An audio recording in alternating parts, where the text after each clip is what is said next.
सभी को नमस्कार। मैं Vimal Kumar Yadav, assistant professor political science, government PG college Behror के यूट्यूब चैनल में आप सभी का स्वागत करता हूं। आज हमारा जो टॉपिक है वो है वाइस प्रेसिडेंट ऑफ इंडिया, यानी भारत का उपराष्ट्रपति।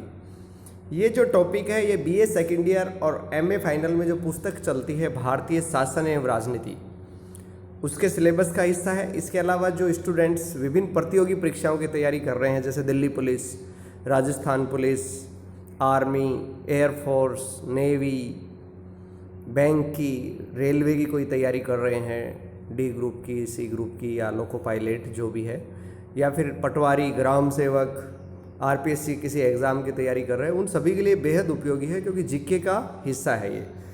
जीके का जो क्वेश्चन आता है, जनरल स्टडी का जो पेपर आता है, उसमें जीके क्वेश्चन पूछे जाते हैं। उसमें पॉलिटी का पार्ट भी होता है और पॉलिटी के इस पार्ट में उपराष्ट्रपति से भी कई बार क्वेश्चन पूछे जाते हैं।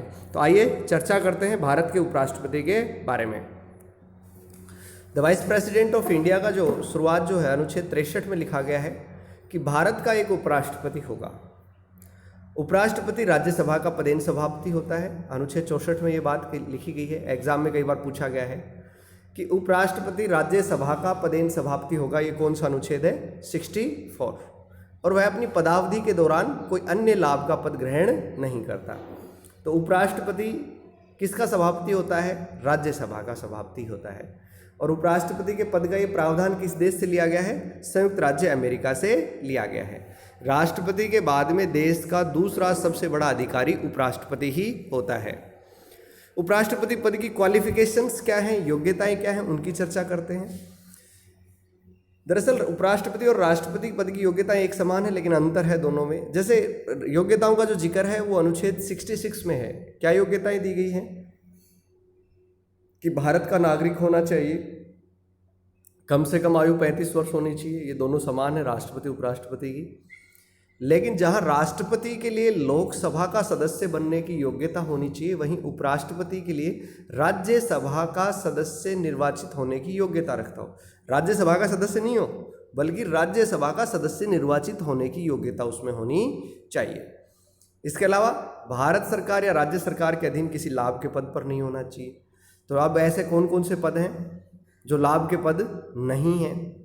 जैसे भारत का राष्ट्रपति, भारत का उपराष्ट्रपति, किसी राज्य का राज्यपाल, केंद्र या राज्यों के जो मंत्री होते हैं, इन पदों को लाभ का पद नहीं माना जाता है। अगर कोई व्यक्ति मान लीजिए लोकसभा या राज्यसभा का सदस्य है या राज्य विधानमंडल का सदस्य है, मान लीजिए वह उपराष्ट्रपति चुन लिया जाता है, तो फिर जिस दिन से वह उपराष्ट्रपति का पद ग्रहण करता है, उस दिन से उसका जो लोकसभा, राज्यसभा या विधानमंडल के सदस्य के रूप में जो पद था, वह पद उस तिथि से रिक्त मान लिया जाता है जिस दिन वह उपराष्ट्रपति की शपथ लेता है। अब जैसे राष्ट्रपति और उपराष्ट्रपति में अंतर यह है कि राष्ट्रपति के चुने जाने के लिए लोकसभा का सदस्य होना चाहिए, जबकि लोकसभा का सदस्य निर्वाचित होने की योग्यता रखता हो, जबकि उपराष्ट्रपति के लिए राज्यसभा का सदस्य निर्वाचित होने की योग्यता रखता हो। राष्ट्रपति चुनाव के लिए 50 प्रस्तावक और 50 अनुमोदक। ये प्रस्तावक और अनुमोदक कौन होते हैं? दरअसल जो निर्वाचक मंडल के जो सदस्य होते हैं, जो उपराष्ट्रपति चुनाव में भाग लेते हैं, उन्हीं में से जो है 20 तो उपराष्ट्रपति के नाम का प्रस्ताव रखें और 20 जो है उपराष्ट्रपति के उस नाम के प्रस्ताव का अनुमोदन करें, यानी समर्थन करें। तो राष्ट्रपति पद के लिए 50 प्रस्तावक, 50 अनुमोदक, उपराष्ट्रपति पद के लिए 20 प्रस्तावक, 20 अनुमोदक होने चाहिए। तो ये उपराष्ट्रपति पद की योग्यताएं हैं। उपराष्ट्रपति का मैंने जैसा कि बताया कि किसी भी सदन का या किसी राज्य की विधानमंडल होगा, और यदि संसद के किसी सदन का या किसी राज्य विधानमंडल का कोई सदस्य उपराष्ट्रपति चुन लिया जाता है, तो यह समझा जाएगा कि उसने उस सदन में अपना स्थान उपराष्ट्रपति के रूप में अपने पद ग्रहण की तारीख से रिक्त कर दिया गया है। यानी लोकसभा और राज्यसभा की सदस्यता उसकी उसी दिन समाप्त हो जाती है जिस दिन वह उपराष्ट्रपति के रूप में शपथ ले लेता है। उपराष्ट्रपति पद के लिए प्रत्याशी का नाम कम से कम 20 मतदाताओं द्वारा प्रस्तावित और उतने ही मतदाताओं द्वारा अनुमोदित होने चाहिए। ये मतदाता सामान्य मतदाता नहीं है, बल्कि वो लोकसभा या राज्यसभा के सदस्य होने चाहिए। लोकसभा या राज्यसभा के कम से कम 20 सदस्य नाम का प्रस्ताव रखें और 20 उसका कम से कम अनुमोदन करें। तथा 15,000 रुपये की जमानत राशि वह रिजर्व बैंक ऑफ इंडिया में जमा कराता है। मान लीजिए उपराष्ट्रपति को चुनाव में 1/6 कुल वैध मतों का, जो वो वोट सही पाएंगे, उनका 1/6 से कम उसको अगर वोट प्राप्त होते हैं तो फिर उसकी जमानत जब्त हो जाती है। वो 1500 रुपये रिजर्व बैंक में जो जमानत राशि वह जमा कराता है वह जब्त कर ली जाती है। उपराष्ट्रपति के निर्वाचन में भाग कौन कौन लेते हैं, तो ये निर्वाचन का जो वर्णन है ये अनुच्छेद 66 में है। उपराष्ट्रपति का निर्वाचन जो है संसद के दोनों सदनों के सदस्य मिलकर करते हैं। संसद के दोनों सदन, लोकसभा और राज्यसभा। यह आपको ध्यान रखना है कि राष्ट्रपति के समान उपराष्ट्रपति का चुनाव भी जो है आनुपातिक प्रतिनिधित्व की एकल संक्रमणीय मत प्रणाली द्वारा होता है और गुप्त मतदान होता है। इसमें जितने कैंडिडेट होते हैं उतनी वरीयताएं व्यक्त की जाती हैं। अब उपराष्ट्रपति और राष्ट्रपति में अंतर यह है कि राष्ट्रपति के चुनाव में मनोनीत सदस्य भाग नहीं लेते, केवल निर्वाचित सदस्य भाग लेते हैं। लेकिन उपराष्ट्रपति के चुनाव में मनोनीत और निर्वाचित, संसद के मनोनीत और निर्वाचित दोनों सदस्य भाग लेते हैं। जैसे राज्यसभा के अंदर 12 मनोनीत होते हैं, लोकसभा में 2 एंग्लो इंडियन मनोनीत होते हैं। तो ये मनोनीत सदस्य भी उपराष्ट्रपति के चुनाव में भाग लेते हैं, राष्ट्रपति चुनाव में भाग नहीं लेते। दूसरा, राष्ट्रपति के चुनाव में जो राज्य विधान सभाओं के निर्वाचित सदस्य होते हैं वो भाग लेते हैं, लेकिन उपराष्ट्रपति के चुनाव में राज्य विधान मंडलों के सदस्य भाग नहीं लेते हैं, केवल लोकसभा और राज्यसभा के सदस्य भाग लेते हैं। अब उपराष्ट्रपति का कार्यकाल, इसका वर्णन जो है अनुच्छेद 67 में है। कार्यकाल उसका 5 वर्ष है, लेकिन कार्यकाल समाप्त होने से पहले भी वह राष्ट्रपति को संबोधित करके अपना त्यागपत्र दे सकता है। इसके अलावा उसे पद से हटाया भी जा सकता है। जैसे राष्ट्रपति के लिए महाभियोग शब्द यूज होता है, लेकिन उपराष्ट्रपति को हटाने के लिए महाभियोग शब्द यूज नहीं होता, उसके लिए वर्ड यूज होता है पद से हटाना। दूसरी बात, राष्ट्रपति को केवल तभी हटाया जा सकता है जब वह संविधान का अतिक्रमण करता हो, लेकिन उपराष्ट्रपति को हटाने का कोई आधार संविधान में नहीं दिया गया है। राष्ट्रपति को हटाने के लिए कुल सदस्य संख्या का 2/3 बहुमत दोनों सदनों से होना चाहिए, लेकिन उपराष्ट्रपति को हटाने के लिए कुल सदस्यों के 2/3 बहुमत की आवश्यकता नहीं है, बल्कि सबसे पहले उपराष्ट्रपति को जो हटाने का प्रस्ताव है वो राज्यसभा में पेश किया जाता है। प्रस्ताव पेश किए जाने से पहले उपराष्ट्रपति को 14 दिन पहले सूचना दे दी जाती है कि साहब आपको हटा रहे हैं। राज्यसभा के उस समय जितने तात्कालिक सदस्य हैं उनके बहुमत से यदि प्रस्ताव पारित कर देती है और उस प्रस्ताव को लोकसभा साधारण बहुमत से अपनी सहमति दे देती है, यानी जो उपस्थित और मतदान करने वाले सदस्य हैं उनके बहुमत से लोकसभा अगर अनुमति दे देती है, तो उपराष्ट्रपति को उस तिथि से, जिस दिन से लोकसभा ने अपनी सहमति प्रदान कर दी है, उस तिथि से अपना पद रिक्त करना होता है। एक खास बात यह है कि राष्ट्रपति को हटाने का प्रस्ताव लोकसभा या राज्यसभा किसी भी सदन में लाया जा सकता है, लेकिन उपराष्ट्रपति को हटाने का प्रस्ताव केवल और केवल राज्यसभा में लाया जा सकता है। इसकी वजह क्या है? क्योंकि वह राज्यसभा का पदेन सभापति होता है। तो चूंकि वह राज्यसभा का पदेन सभापति है, तो अतः उसे हटाने की प्रक्रिया भी राज्यसभा में ही शुरू की जा सकती है। तो ये चीज़ उपराष्ट्रपति को हटाया कैसे जाता है उसके बारे में चर्चा की। कार्यकाल कितना होता है? 5 वर्ष होता है। अब उपराष्ट्रपति जो है उसकी रिक्ति भरने के लिए जब उसका कार्यकाल खत्म होता है तो उससे पहले इलेक्शन करा लिया जाता है। लेकिन यदि मान लीजिए उपराष्ट्रपति की मृत्यु हो जाए या उपराष्ट्रपति त्यागपत्र दे दे या उसे पद से हटा दिया जाए, तो फिर कार्यवाहक उपराष्ट्रपति नहीं बनाया जाता। जैसे राष्ट्रपति होता है, राष्ट्रपति की यदि मृत्यु हो जाए, त्यागपत्र दे दे या महाभियोग द्वारा हटा दिया जाए, तो उपराष्ट्रपति कार्यवाहक राष्ट्रपति के रूप में काम करता है। लेकिन यदि उपराष्ट्रपति की मृत्यु हो जाए, उपराष्ट्रपति इस्तीफा दे दे या उसे हटा दिया जाए, तो कार्यवाहक उपराष्ट्रपति नियुक्त किए जाने का संविधान में प्रावधान नहीं है, बल्कि उस स्थिति में नया उपराष्ट्रपति ही निर्वाचित किया जाता है। और नया उपराष्ट्रपति जो है शेष कार्यकाल के लिए काम नहीं करता, बल्कि पूरे 5 साल के लिए काम करता है। एक चीज़ और है कि अगर उपराष्ट्रपति निर्वाचन को लेकर कोई विवाद हो, तो चाहे राष्ट्रपति चुनाव को लेकर विवाद हो या उपराष्ट्रपति चुनाव को लेकर विवाद हो, उसका फैसला सर्वोच्च न्यायालय ही करता है अनुच्छेद 71 के तहत। उपराष्ट्रपति पुनः चुने जाने के भी योग्य होता है। अब उपराष्ट्रपति कितनी बार चुना जा सकता है इसकी कोई समय सीमा नहीं है। आपको ये ध्यान रखना है कि जो श्री राधाकृष्णन थे वो और मोहम्मद हामिद अंसारी जी जो थे वो लगातार 2 कार्यकाल के लिए उपराष्ट्रपति चुने गए व्यक्तित्व हैं, जिनको लगातार 2 कार्यकाल मिले थे। अब राष्ट्रपति जो है उपराष्ट्रपति जो है अनुच्छेद 69 के तहत शपथ लेता है। उसको शपथ कौन दिलाता है? उसको शपथ जो है राष्ट्रपति या राष्ट्रपति के द्वारा नियुक्त कोई व्यक्ति उसको शपथ दिलाता है। सामान्यतः राष्ट्रपति ही स्वयं शपथ दिलाता है उपराष्ट्रपति को। क्या शपथ लेता है? मैं भारत के संविधान के प्रति सच्ची श्रद्धा और निष्ठा रखूंगा, अपने पदीय कर्तव्यों का श्रद्धापूर्वक निर्वहन करूंगा।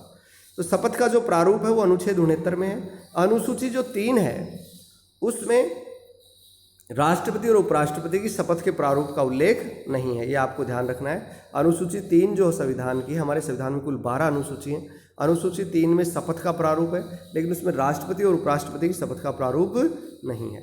वेतन और भत्ते, उपराष्ट्रपति जो है अपना वेतन उपराष्ट्रपति के रूप में नहीं लेता, ये आपको ध्यान रखना है। उपराष्ट्रपति का खुद का कोई वेतन नहीं होता, उपराष्ट्रपति के रूप में उसके कार्य ही नहीं है। उपराष्ट्रपति 2 रूपों में काम करता है, या तो राज्यसभा के सभापति के रूप में काम करता है, या फिर वह कार्यवाहक राष्ट्रपति के रूप में कार्य करता है। उपराष्ट्रपति के रूप में उसका कोई कार्य नहीं है, या तो कार्यवाहक राष्ट्रपति के रूप में काम करता है। जब कार्यवाहक राष्ट्रपति के रूप में काम करता है तो राष्ट्रपति का वेतन लेता है, और जब राज्यसभा के सभापति के रूप में काम करता है तो राज्यसभा के सभापति का वेतन लेता है। तो राज्यसभा के सभापति के रूप में वह अपना वेतन प्राप्त करता है, और वह वेतन 2020 में यानी वर्तमान में 4 लाख रुपए है। यह आपको ध्यान रखना है। राष्ट्रपति का जो वेतन है, राष्ट्रपति का जो वेतन है वो है 5 लाख, उपराष्ट्रपति का जो वेतन है वो है 4 लाख। राज्य के जो राज्यपाल हैं, राज्य के जो राज्यपाल हैं उनका वेतन है 3.5 लाख रुपए। तो ये आपको ध्यान रखना है। क्वेश्चन उठता है प्रधानमंत्री का वेतन कितना होता होगा? प्रधानमंत्री का वेतन होता है 2,80,000 रुपये। भारत के मुख्य न्यायाधीश का वेतन भी 2,80,000 रुपये है जी। और भारत के जो सर्वोच्च न्यायालय के अन्य न्यायाधीश हैं उनको 2,50,000 रुपये मिलते हैं। नियंत्रक और महालेखा परीक्षक को भी 2,50,000 रुपये मिलते हैं। केंद्रीय निर्वाचन आयोग के जो अध्यक्ष और सदस्य हैं उनको भी 2,50,000 रुपये मिलते हैं। संघ लोक सेवा आयोग के अध्यक्ष है उसको भी 2,50,000 रुपये मिलते हैं। हाई कोर्ट के जो जजेस हैं उसमें जो हाई कोर्ट का मुख्य न्यायाधीश होता है, उच्च न्यायालय का मुख्य न्यायाधीश, उसको 2,50,000 रुपये मिलते हैं, और हाई कोर्ट के अन्य न्यायाधीशों को 2,25,000 रुपये मिलते हैं।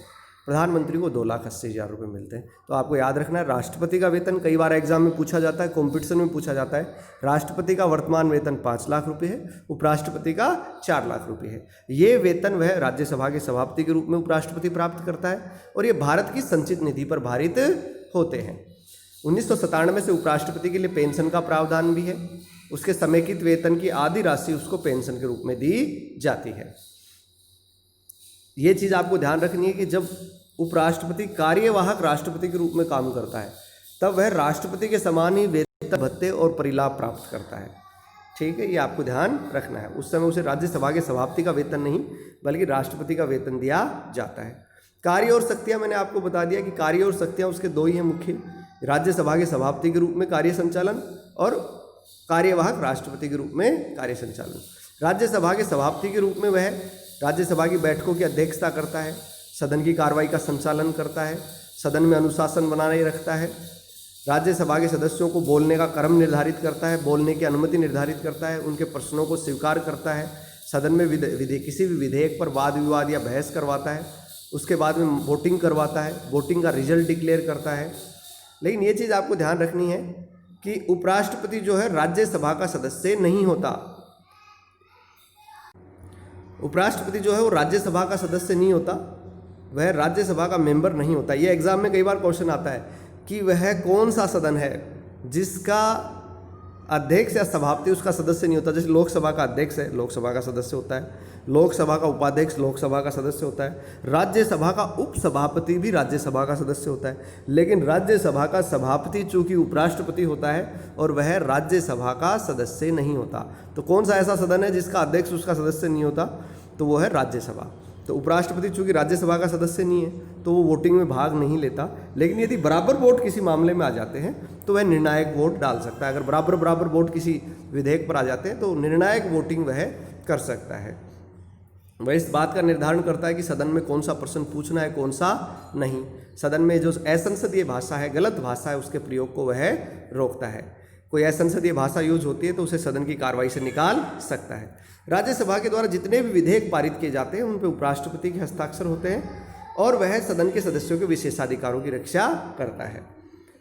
राष्ट्रपति द्वारा जब उपराष्ट्रपति को अपना त्यागपत्र दिया जाता है तो उपराष्ट्रपति जो है उसकी तत्काल सूचना लोकसभा अध्यक्ष को देता है। इसके अलावा वह कार्यवाहक राष्ट्रपति के रूप में काम करता है। मैंने आपको बताया अनुच्छेद 64 के तहत वह राज्यसभा के सभापति के रूप में काम करता है। अनुच्छेद 65 में वह कार्यवाहक उपराष्ट्रपति जो है कार्यवाहक राष्ट्रपति के रूप में जो कार्य करता है तो उसका वर्णन अनुच्छेद 65 में दिया गया है। कब काम करता है? यदि राष्ट्रपति की मौत हो जाए, राष्ट्रपति अपना इस्तीफा दे दे, राष्ट्रपति को महाभियोग प्रक्रिया द्वारा हटा दिया जाए, तो उसी स्थितियों में उपराष्ट्रपति कार्यवाहक राष्ट्रपति के रूप में काम करता है। या मान लीजिए राष्ट्रपति लंबी छुट्टी पर चला जाए, बहुत गंभीर बीमार हो जाए, लंबे समय तक अनुपस्थित हो, तो उस स्थिति में राष्ट्रपति खुद उपराष्ट्रपति को कार्यवाहक राष्ट्रपति के रूप में काम करने के लिए अधिकृत कर सकता है। तो कहने का मतलब यह है कि जब वह राष्ट्रपति के रूप में काम करता है तो उस राष्ट्रपति के समान ही उपलब्धि, भत्ते और विशेषाधिकार उसे प्राप्त होते हैं। मान लीजिए कभी ऐसी स्थिति हो जाए कि देश में उपराष्ट्रपति का जो पद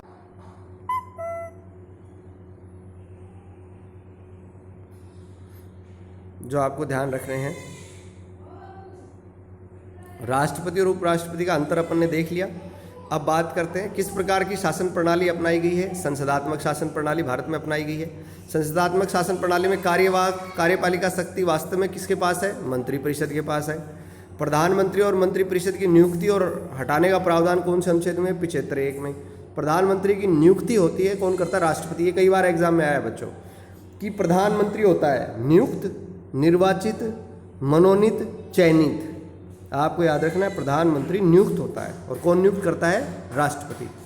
राष्ट्रपति अन्य मंत्रियों की नियुक्ति किसकी सलाह से करता है? प्रधानमंत्री की सलाह से करता है। मंत्री किसके प्रसाद पर्यंत पद धारण करते हैं? राष्ट्रपति के प्रसाद पर्यंत पद धारण करते हैं। भारत के प्रथम उपराष्ट्रपति जो थे सर्वपल्ली राधाकृष्णन और हामिद अंसारी, वो 2 कार्यकाल के लिए चुने गए थे। 2 उपराष्ट्रपति जो थे वी गिरी और आर वेंकटरमण, उन्होंने कार्यकाल पूरा करने से पहले इस्तीफा दे दिया था। कृष्णकांत ऐसे उपराष्ट्रपति थे जो पद के पर रहते हुए मृत्यु हुई थी। इस एक एग्जाम में मैं बैठा था, आरएस का एग्जाम में क्वेश्चन आया था कि ऐसे कौन से उपराष्ट्रपति थे पहले जिनकी पद पर रहते हुए मृत्यु हुई थी, तो आपको याद रखना है कृष्णकांत। राष्ट्रपति चुनाव में हारे जाने के कारण उपराष्ट्रपति भैरू सिंह शेखावत ने भी कार्यकाल पूरा होने से पहले अपने पद से त्यागपत्र दे दिया था। अब उपराष्ट्रपति कौन कौन से हुए हैं? सर्वपल्ली राधाकृष्णन हुए, लगातार 2 कार्यकाल रहा, 1952 से 57 और 57 से 62। डॉक्टर जाकिर हुसैन थे, 62 से 67 तक रहे। वी गिरी 67, GS पाठक 69 से 74 रहे। BD जत्ती जो थे 74 से 79 रहे। मोहम्मद हिदायतुल्लाह एक ऐसे व्यक्ति रहे जिन्होंने भारत के मुख्य न्यायाधीश के रूप में, कार्यवाहक राष्ट्रपति के रूप में और उपराष्ट्रपति के रूप में भी कार्य किया। मोहम्मद हिदायतुल्लाह 1979 से लेकर 84 तक रहे। आर वेंकटरमण 84 से 87 रहे। कार्यकाल पूरा होने से पहले ही राष्ट्रपति चुन लिए गए आर वेंकटरमण। डॉक्टर शंकर दयाल शर्मा 1987 से 92 में रहे थे। KR नारायणन 92 से 97 रहे। कृष्णकांत जो थे 1997 से 2002 रहे। भैरू सिंह शेखावत जो थे वो 2002 से 2007 रहे। और मोहम्मद हामिद अंसारी 2007 से लेकर 2012 तक और 2012 से लेकर 2017 तक 2 कार्यकाल तक मोहम्मद हामिद अंसारी रहे। 2 व्यक्ति रहे जिनके 2 कार्यकाल रहे, डॉक्टर सर्वपल्ली राधाकृष्णन साहब और मोहम्मद हामिद अंसारी। 2017 से वेंकैया नायडू जो हैं वो भारत के उपराष्ट्रपति हैं। फिलहाल उपराष्ट्रपति कौन है? वेंकैया नायडू। GS पाठक, BD जत्ती, मोहम्मद हिदायतुल्लाह तथा भैरू सिंह शेखावत ऐसे उपराष्ट्रपति रहे जो परमानेंट राष्ट्रपति नहीं चुने जा सके। तो ये आपको ध्यान रखना है। अब आपका जो असाइनमेंट है कि आप भारत के उपराष्ट्रपति पद के लिए क्या योग्यताएं होनी चाहिए, उसको चुना कैसे जाता है, उसकी पदावधि क्या होती है और उसके कार्य क्या होते हैं, इन सब का सविस्तार वर्णन करके कॉलेज के व्हाट्सएप ग्रुप में अपना असाइनमेंट भेजेंगे या व्यक्तिगत रूप से मेरे नंबर पर व्हाट्सएप पर आप असाइनमेंट भेज सकते हैं। कोई समस्या हो तो कॉलेज के व्हाट्सएप ग्रुप में पूछ सकते हैं, मेरे व्हाट्सएप नंबर पर भी पूछ सकते हैं, और आपके पास नहीं है तो आप जो है जो यूट्यूब का कमेंट बॉक्स है उसमें भी अपनी समस्या बता सकते हैं। उसका उचित समाधान हमारे कॉलेज के द्वारा किया जाएगा। आप सभी का बहुत बहुत आभार, बहुत बहुत धन्यवाद। ये वीडियो पसंद आए तो लाइक करें, शेयर करें और सब्सक्राइब करें। Thank you.